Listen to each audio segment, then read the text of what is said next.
My name is Harper. I'm 27. And the night my life finally snapped in half started with a family dinner I never asked for. When I walked into my parents' house that Sunday, there were folding chairs and borrowed tables crammed into every corner.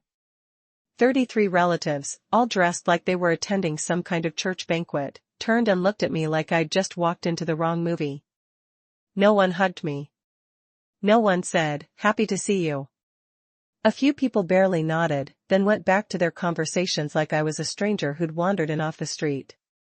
I should have turned around and left. Instead, I sat down at the one empty chair at the far end of the table. The food was already being passed around, but no one asked if I wanted a plate. Nobody made room. I just sat there listening to them laugh about promotions, weddings, baby showers, every milestone I apparently didn't qualify for. Then my mom stood up. She walked over to the wall where all the perfect family photos were lined up, grabbed the frames with my face in them, and ripped them down one by one. Glass clinked, and everyone went silent. She tossed my pictures into the trash can they'd conveniently placed right beside the table and said loud enough for the whole room to hear that I was a leech who'd suck this family dry. My dad didn't tell her to stop. He looked straight at me and demanded I pay back every dollar they'd ever spent raising me. That I was nothing but a wasted investment. My sister shoved her chair back, got up, and motioned toward the door like she was escorting a problem customer out of a store. I didn't cry. I didn't argue. I picked up my bag, walked out of the house they'd just erased me from, and called a ride back to my apartment. They thought that was the end of it. They had no idea I'd been quietly tracking what they were doing to my name and my credit for months, and that this dinner was the last push I needed to turn their perfect little show into the kind of legal revenge they'd never see coming. If you want to know how an outsider daughter turned one humiliating dinner into the night her parents finally paid for everything they did in the dark, stay with me until the end. When I got back to my apartment that night, my hands were shaking, but not from what they said, from what they had just confirmed. They did not see me as a daughter anymore. I was a line item, a debt, something they thought they owned the receipt for. I dropped my keys on the counter, kicked my shoes off, and went straight for my laptop on the kitchen table. I did not text anyone. I did not post anything. I opened a blank document and typed one sentence at the top in all caps so I would not forget why I was doing this. This is not about hurt feelings. This is about what they did to my name. While the screen glowed in the dark apartment, I started rewinding everything I knew about my family. My mom is Diane, a senior loan officer at a local credit union just outside Austin. The kind of person who likes to remind you she understands money every time you try to make a decision without her. My dad is Gerald, co-owner of a heating and air company. Proud of having built it from nothing and proud of reminding me how much it cost to raise me. My older sister Mallory is the guidance counselor you see on school brochures. All soft smiles and inspirational quotes on Facebook. We are the Brooks, the polished Texas family with matching Christmas sweaters and staged pictures at every barbecue, graduation, and church event. Offline, it has always been different. When I told them I was going into UX design instead of accounting or nursing, Diane called it a phase and asked when I was going to get a real job. Gerald would joke in front of everyone that I was the artistic one, which in his voice meant the irresponsible one. Every choice I made that did not match their script became a debt they thought I owed. In college, Diane insisted I open a joint account with her just to help manage your bills so you don't mess up your credit. Back then, I was 19 and exhausted and signed whatever she put in front of me. She set up online banking on my laptop, saved all the passwords, and told me not to change them because I'm the one fixing things when you forget to pay. Years later, after I moved to Austin and got my own place and my own job, she was still the one who had my social security number memorized, still the one who insisted my mail should go to their house because it is safer. I thought it was just controlling. I did not think it was criminal until the letters started coming. A few months before that dinner, I got a notice from a bank I had never heard of thanking me for applying for a personal loan. I assumed it was junk mail and threw it away. Then another envelope showed up, this time about a new line of credit. Around the same time, the free credit score app on my phone pinged me with a drop that did not make sense.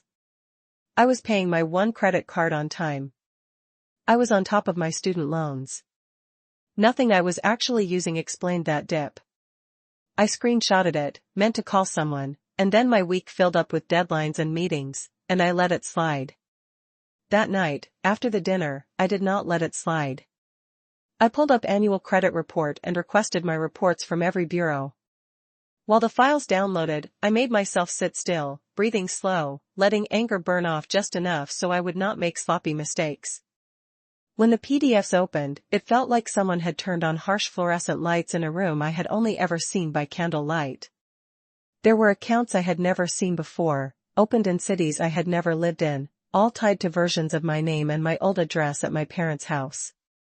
Small personal loans, a store card, a line of credit that had been maxed out and then rolled into a consolidation loan. The dates lined up perfectly with the years I had been too busy to read every piece of mail they forwarded to me. The mailing address on almost every account was my parents' home. The phone number on several was Diane's. For a second, I just stared at the screen, waiting for some other explanation to appear. It did not. I made a new folder on my desktop and started dragging everything in. Credit reports, screenshots of the alerts on my phone, photos I had taken of old envelopes when I thought they were just weird spam. I took out a notebook and started writing down account numbers by hand, circling everyone that listed my parents' address instead of mine.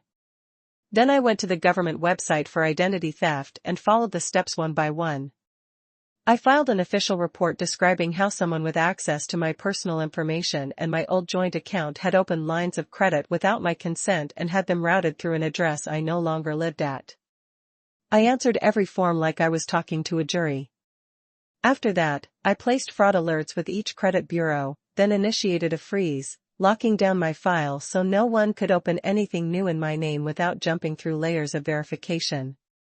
Only when all of that was done did I open my design software. If there was one thing I knew how to do, it was take a messy story and make it impossible to look away from. I laid out a simple infographic, nothing fancy, just clean icons, bold numbers, and short lines of text about how identity theft can start inside your own family. I did not put any names in it. Not mine, not theirs. Just patterns, warning signs, and one quiet line at the bottom that said, "This had happened to me." I saved it under a generic file name that did not scream revenge, exported it, and stared at the finished image. They thought keeping everything in the dark would protect them. I was done leaving anything in the dark. The next morning, my phone looked like it had been in a car crash.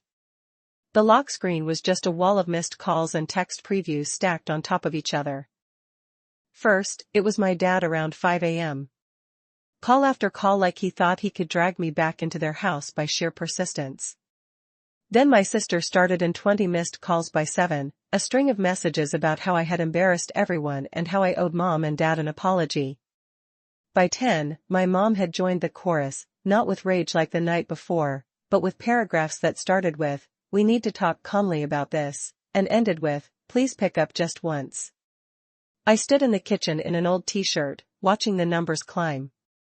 Every buzz made my chest tighten, but I did not open anything. I just took pictures of the notifications one by one and saved them to the same folder where I had put the credit reports, receipts, patterns, proof that they only reached for me when they needed something or when they realized they had finally pushed too far. I made coffee, sat down at the table, and opened my laptop again. The infographic I had finished last night was still on the screen, all clean lines and simple colors, quietly screaming, "This can happen inside your own family." I uploaded it to an anonymous account I had on a big discussion site in a subreddit about personal finance and credit. The post title was simple. "My family used my identity for years. Here's what I wish I had noticed sooner." I attached the image, typed a short caption about someone close abusing access to my information, and hit post before I could overthink it. Then I did the same thing on LinkedIn, but toned down, framed it as an educational piece about red flags and the importance of monitoring your credit. I removed anything that could point directly to my parents. I was not interested in public drama. I was interested in pressure. For a while, nothing happened. I answered a few work emails, pushed a prototype update to my team, pretended my life wasn't on fire. Then the notification shifted. People started commenting, asking questions, sharing their own stories of parents and spouses opening accounts behind their backs. It was equal parts comforting and horrifying to realize how common this was. One DM stood out. The username was a generic handle, but the message felt strangely familiar. They thanked me for posting, said the layout made it easy to understand, and then added one line that made my skin prickle. Some of this sounds exactly like what my sister has been doing to the family. A minute later, another message came in from the same account. Harper, is this you? I froze. There are not many people in my life who know I do both UX work and side design projects, and even fewer who would recognize my layout style from a single infographic. I stared at the screen for a long second before typing back asking who it was. The reply came almost immediately. It's Janine, my mom's older sister, the accountant, the one who always seemed a little bit on the outside of family pictures, like she had been cropped in at the last minute. She asked if we could talk somewhere that was not in the group chat Mom used to blast holiday invitations. We switched to a private call. I walked out onto my tiny balcony while the morning traffic hummed on the street below. Janine's voice sounded tired in a way that had nothing to do with age. She said she had seen my post on LinkedIn first, then found the same graphic reposted on Reddit and something in her stomach dropped. She told me how a couple of years back my mom had helped her restructure some debt after a rough patch with her freelance clients. She said she had signed a stack of documents because Diane told her it was just consolidating credit cards into one payment. Janine figured it was easier to let the money person handle it. Recently though, letters had started coming in about a loan Janine swore she had never taken. When she asked Diane, my mom brushed it off as a clerical error and told her to ignore it. As Janine talked, I opened another new file and began typing every detail she gave me. Names of banks, approximate dates, the amounts she remembered, the words my mom had used. At one point, Janine stopped and asked very quietly, Harper, did she do this to you, too? I told her about my credit reports, about the accounts I had never opened, about my name being tied to their address years after I moved out. I could hear her breathing on the other end of the line, the slow inhale of someone realizing a suspicion they have had for a long time is finally being confirmed. She said she had never trusted the way Diane pushed herself into everyone's finances, but had convinced herself it was just Diane being controlling, not criminal. I thought I owed her for helping, she admitted. Now it feels like I paid with interest I never agreed to.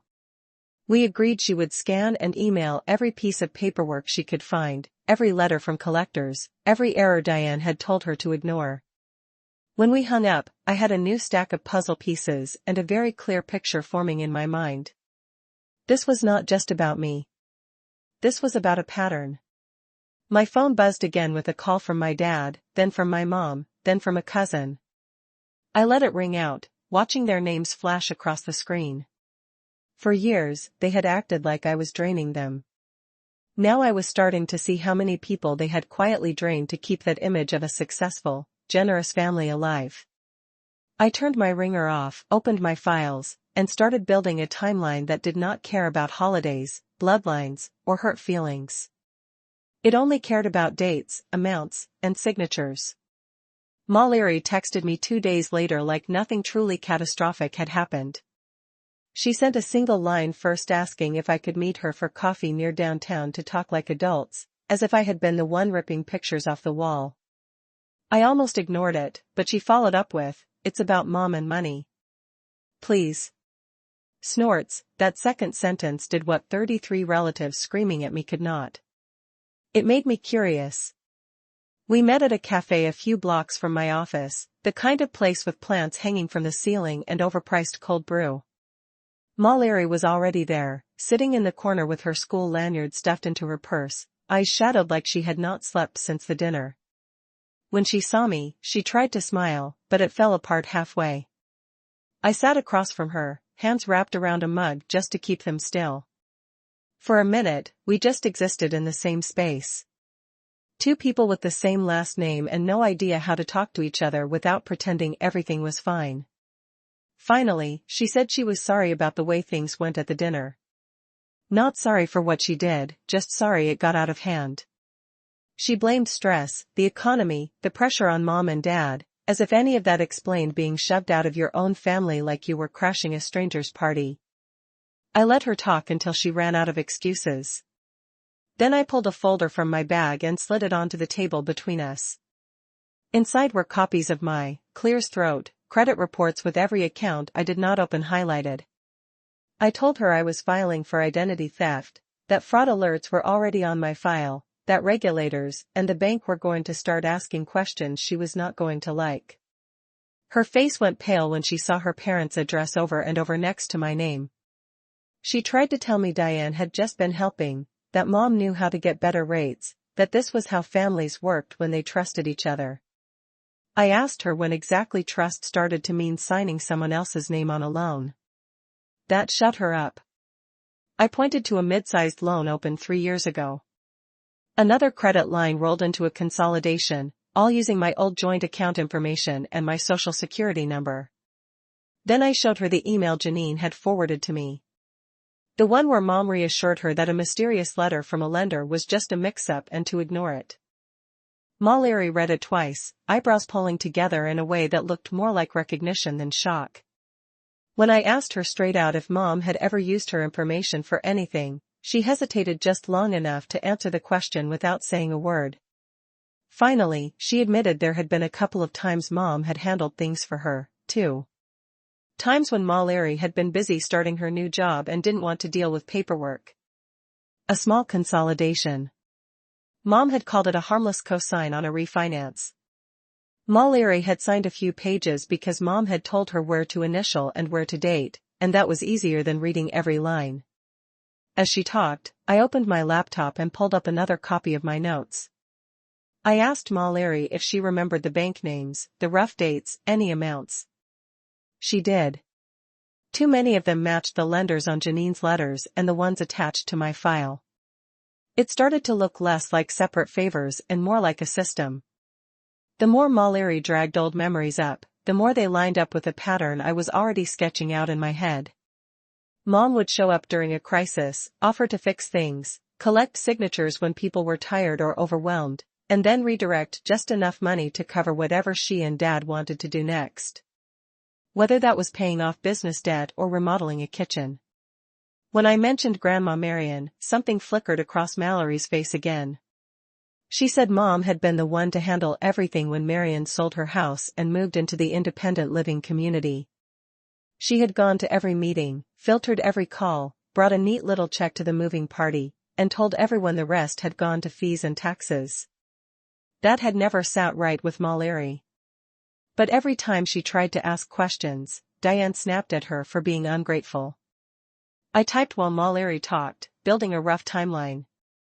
Year 1, I start college, open a joint account with mom. Year 2, Janine hits a bad season with clients. Mom steps in. Year 3, Grandma sells her house. Year 4, Dad's HVAC business suddenly has a new work truck and a remodeled office. On paper, it was all just numbers. In real life, it was favors, guilt, and a long history of Diane reminding everyone how much they owed her. When I told Mallory I had already filed with the FTC, her eyes widened. When I mentioned that mom's own credit union would be forced to investigate once they saw how many loans connected back to their employees' relatives, she finally stopped trying to spin it. For a few seconds, she just stared at the table, then quietly asked what I planned to do next. I told her I was going to talk to a lawyer, not to sue the family for fun, but to protect myself before their mess completely burned down my financial future. If that meant dragging the whole rotten structure into the light, then that was what it meant. Mallory swallowed hard and said she would send me every email, text, and screenshot she had that involved mom and money, especially anything tied to Grandma or Janine. She admitted she did not want mom to go to jail, but she was also tired of living with this sick feeling that something was wrong and she was helping hide it. As we wrapped up, my phone buzzed again with a text from an unknown number containing one blurry photo. My dad standing next to a classic-looking HVAC truck, grinning with a beer in his hand. The caption read, "Funny how fast that upgrade showed up after Grandma sold the house, huh?" It was from my uncle on my dad's side, the one who had always half-joked about Gerald forgetting where the family money came from. I showed the picture to Mallory and watched the last piece of denial slip from her face. On the bus ride home, I sent an email to a consumer rights attorney whose name had come up several times in threads about financial abuse. I attached a summarized version of my timeline, the documents I had so far, and told them in plain language that what had started as a humiliating family dinner had turned into a trail of signatures, loans, and missing money that all seemed to lead back to the same two people. My parents thought they had used that night to publicly cut me off. What they actually did was hand me the last clue I needed to follow the money all the way back to them. A week after I met Mallory, my mom showed up at my office like she was dropping by for lunch. I found out because the receptionist slacked me. "Hey, there's a woman here asking for you. Says she's your mother. She looks intense." I walked out to the lobby and there she was in her best work blazer, hair perfectly sprayed into place, clutching a leather folder like she was about to sell someone a mortgage. She smiled wide when she saw me, the same smile she used on neighbors and church people. "Harper," she said, standing up like we were two professionals meeting for a friendly check-in. "Can we talk?" I glanced at the receptionist at the cameras in the corners of the ceiling and said we could talk right here. No closed doors, no private conference room. My mom didn't like that, but she sat down anyway. She started with an apology, the kind you give when you're more worried about appearances than damage. She said things had gotten heated at the dinner, that everyone was emotional, that she didn't mean every word she said. She kept circling back to how hard things had been for her and my dad, how much pressure they were under, how ungrateful it felt when I walked out in the middle of a family gathering. I let her talk until she showed her real reason for being there. "I saw something online," she said, voice dropping a notch. "Some infographic about families and identity theft. People are talking. I need to know what you've been saying about us." There it was. Not "Are you okay?" Not "Did I hurt you?" Just "What are you telling other people that could make my life harder?" I told her I had posted an educational graphic about what can happen when someone abuses access to another person's financial information. I reminded her I had not used names, not mentioned locations, not pointed to anyone directly. But I also told her I had filed an official identity theft report and put a freeze on my credit. I told her that banks and regulators would start asking questions about what she had done with my social security number and our old joint account. The color drained from her face. For a second, she dropped the nice tone. "Do you have any idea what you've done to my career?" she snapped. "To this family?" I told her I had a very clear idea what she had done to my credit and to Janine's and probably to Grandma's. Long before I clicked submit on any report, I pulled a printed summary from my bag and slid it across the coffee table, the one I had made for the attorney I was talking to. It wasn't everything, just enough to prove I was not guessing. There were dates, lenders, amounts, and the same home address appearing over and over. My mom stared at it, jaw tight. "You don't understand how this works," she said. Finally trying to regain control. "I know people at these places. I know how to structure loans so they look good on paper. I did this to help you build credit, to help Janine, to help Mom. No one was complaining until you decided to make a spectacle out of it." I reminded her that helping someone usually involves telling them what you're signing them up for, not forging their signature, and then telling them to ignore letters from collectors. I mentioned the email Janine had where my mom called a serious notice a clerical error. I mentioned the timeline of money that flowed into her accounts and Dad's business right after major life events in the family. Her eyes flashed. For a moment, I thought she might actually yell at me in the lobby. Instead, she leaned forward and lowered her voice, which honestly was worse. "You are my daughter," she said.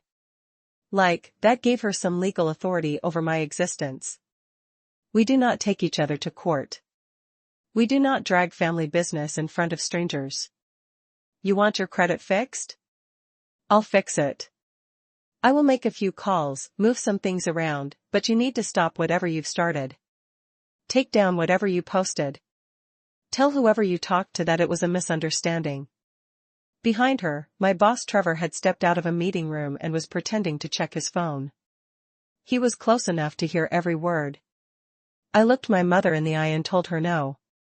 I was not deleting anything. I was not calling this a misunderstanding. I was not going to help her keep this buried just because she was afraid of what it would do to her job title. She sat back, ice cold now, and said, "If this blows up, it will hurt all of us. Do you really want to be responsible for that?" I told her she had that backward. She was the one who had been signing her name on other people's lives for years. I was just finally writing my own. She stood up fast enough to knock the leather folder against the table. "You're making a mistake," she said through her teeth. "When this comes back on you, don't come running to me."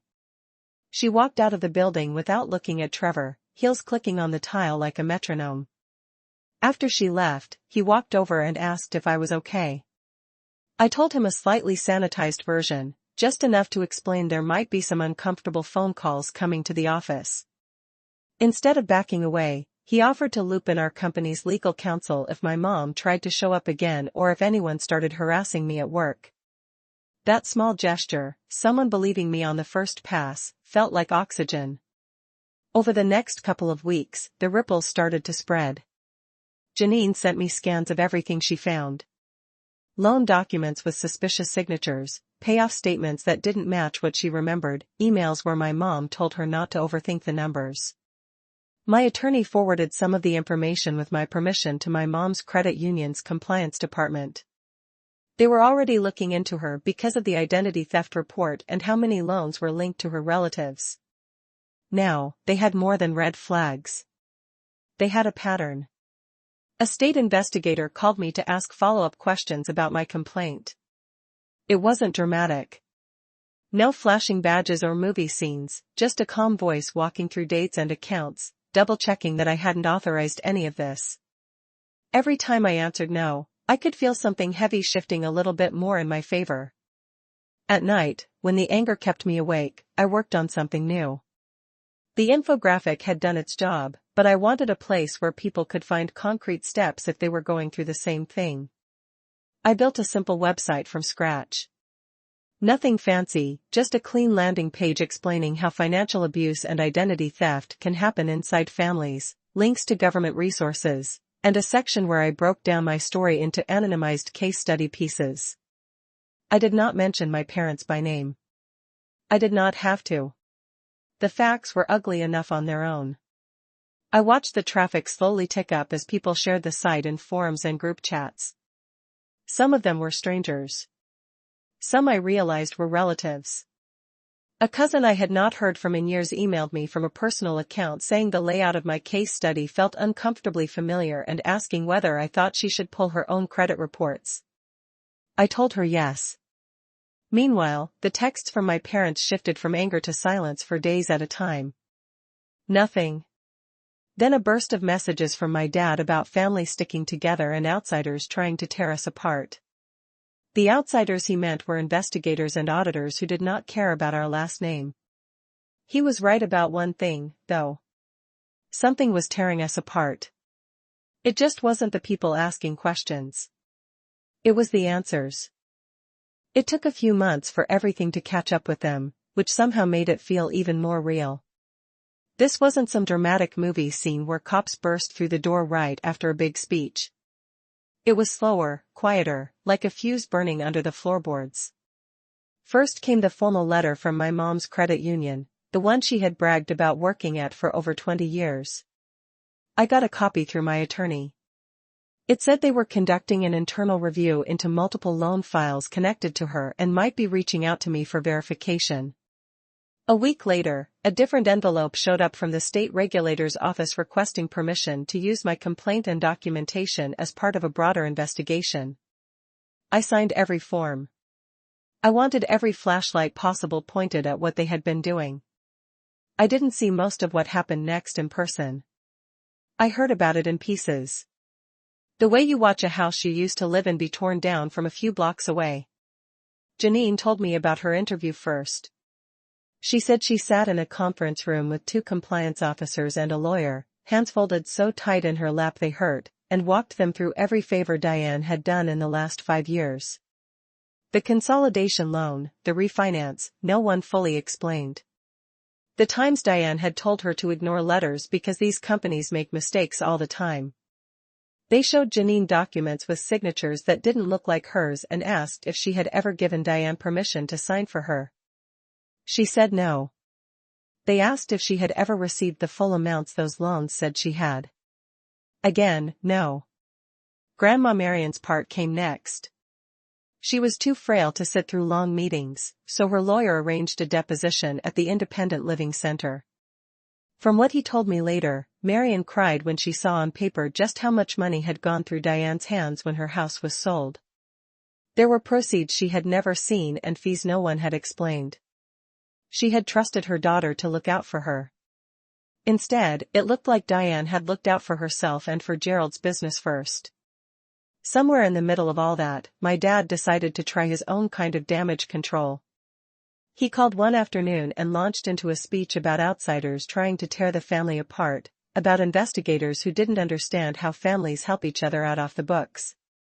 When I told him calmly that forging signatures and rerouting loan proceeds wasn't helping, he switched tactics and asked if I could just tell them it was all a misunderstanding, that I had overreacted. I said no. He hung up on me. The official fallout started with my mom's job. Her credit union put her on leave, which was their polite way of saying, "Don't come back while we figure out how deep this goes." Coworkers she had known for 20 years were suddenly auditing loans she had personally processed. And a lot of those loans had familiar last names. Cousins, in-laws, my own. The pattern was not subtle. Then there was a civil case. Janine and my grandmother's lawyer filed a suit, not just against Diane, but against both of my parents, arguing that they had benefited from money obtained through fraud and misrepresentation. My name was in the filings, too, as a victim of identity theft and unauthorized credit accounts. My attorney asked if I wanted to be there in person for the first hearing. I thought about it for a long time and said no. I did not need to sit in a courtroom and watch my mother pretend she didn't recognize her own handwriting. Instead, I signed an affidavit, swore it in front of a notary, and let my document speak for me. Mallory went. She texted me afterward saying she had never seen Mom look so small. Diane and Gerald showed up with their own attorney, dressed like it was Sunday at church, not the beginning of the most humiliating chapter of their lives. From what my lawyer described, their defense was exactly what I expected. They leaned hard on the idea of family arrangements, on verbal promises, on helping relatives through tough times.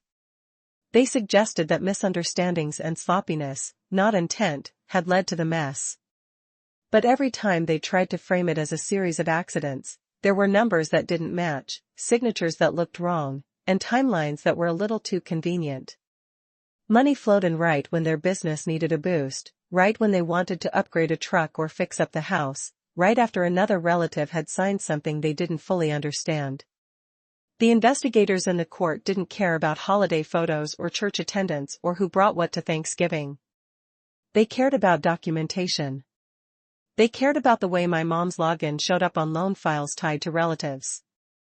The way her notes in the system mentioned strong relationship with borrower while those same borrowers like Janine sat across from them and said, "I did not agree to any of this." Eventually, the credit union made their decision. They fired my mom for violating multiple internal policies and reported her to the state. Her license was suspended while they decided whether she would ever be allowed to work in that field again. All those years of bragging about being the one who understood money ended with her escorted out of a building she once treated like her second home. On the civil side, my parents settled before it could get worse. They agreed to pay back the money that should have gone to Janine and Grandma, plus additional damages. They agreed to have every loan they had opened in my name and Janine's name unwound and removed. They did it not because they suddenly found a conscience, but because their lawyer explained that fighting it would open them up to even more scrutiny, maybe even criminal charges if the wrong prosecutor took interest. They didn't have the cash to cover it all. So, they did what people like them always swore they'd never have to do. They sold the house in the suburbs, the one with the wall of family photos that no longer included me. They sold the miracle truck my dad loved posing with. They sold off a chunk of his company, bringing in a partner who, according to one of my cousins, made it clear he was there to fix the mess, not protect Gerald's pride. News travels fast in a family like ours. Some relatives were furious with me at first, convinced I had overreacted, that I had gone nuclear instead of keeping things in-house. Those same relatives went a lot quieter once letters arrived at their doors, encouraging them to check their own accounts for irregularities. A few of them reached out privately to thank me, even if they would never say it out loud at a reunion. The last time my dad called me, it was late, his voice rough. He said I had destroyed everything, that the family was broke, that mom might never work in her field again, that people at church were whispering. He told me he hoped I was happy, living my little independent life while they suffered. I listened to him rant until he ran out of words. Then I told him the only thing that felt true. I didn't destroy anything. I just stopped covering for what they had been doing for years. The hole they were standing in was one they had dug themselves. I had just finally stepped out of it. He went quiet for a long time after that. When he finally spoke, his voice was smaller. He said he never thought it would go this far. I told him it had gone this far the first time my mom signed someone else's name on a loan. The only difference now was that someone had finally turned on the lights. A few more months passed and the version of my family that existed on social media and in my childhood memories finally stopped matching the one that existed in real life. Word filtered back to me in pieces. My parents had moved out of the big house in the suburbs and into a cramped rental on the edge of town, the kind of place you drive past without really seeing. The yard my dad used to obsess over was gone. The wall of framed photos had been boxed up. The neighbors they'd impressed for years barely got a goodbye. My mom tried to keep up appearances for a while, dressing for job interviews in the same blazer she had worn to my office, but doors kept closing. It turns out terminated after internal investigation. Doesn't look great on a background check for financial jobs. She picked up part-time work wherever she could, nothing close to what she used to brag about. My dad kept a share of the HVAC company, but it wasn't really his anymore. The new partner came in with spreadsheets and conditions, not family dinners and handshakes. From what an uncle told me, Dad hated answering to someone, hated having to justify every expense, hated that people whispered about why he suddenly needed to sell off assets in the first place. For the first time in my life, the consequences were landing on them instead of on the people they leaned on. Mallory ended up transferring to a different school district after rumors started swirling about her parents. She sent me a long text one night saying she was angry and embarrassed and tired of feeling like she had to choose between being loyal and being honest. She didn't apologize for that night at the dinner, not directly, but she did say she understood now why I had stopped laughing at family jokes years ago. I told her I didn't need her to pick a side. I just needed her to stop pretending that what happened was normal. We are not suddenly best friends, but there is less static between us and more quiet honesty. Janine and I talk more now than we ever did when I was growing up. She sends me pictures of her dog and updates about Grandma Marion, who is doing physical therapy and budgeting her money on her own terms for the first time in a long time. Grandma wrote me a shaky letter thanking me for not letting them make you small. She said she wished she had spoken up sooner in her own life. I keep that letter in the same folder as all the ugly documents, a reminder that not everything that came out of this was destruction. Some of it was correction. As for me, my life did not magically turn into a montage. I still pay rent, still answer to a boss, still fight with my own anxiety some nights, but my credit reports are clean now. The fraudulent accounts are gone. The freeze is still in place, this time by my choice.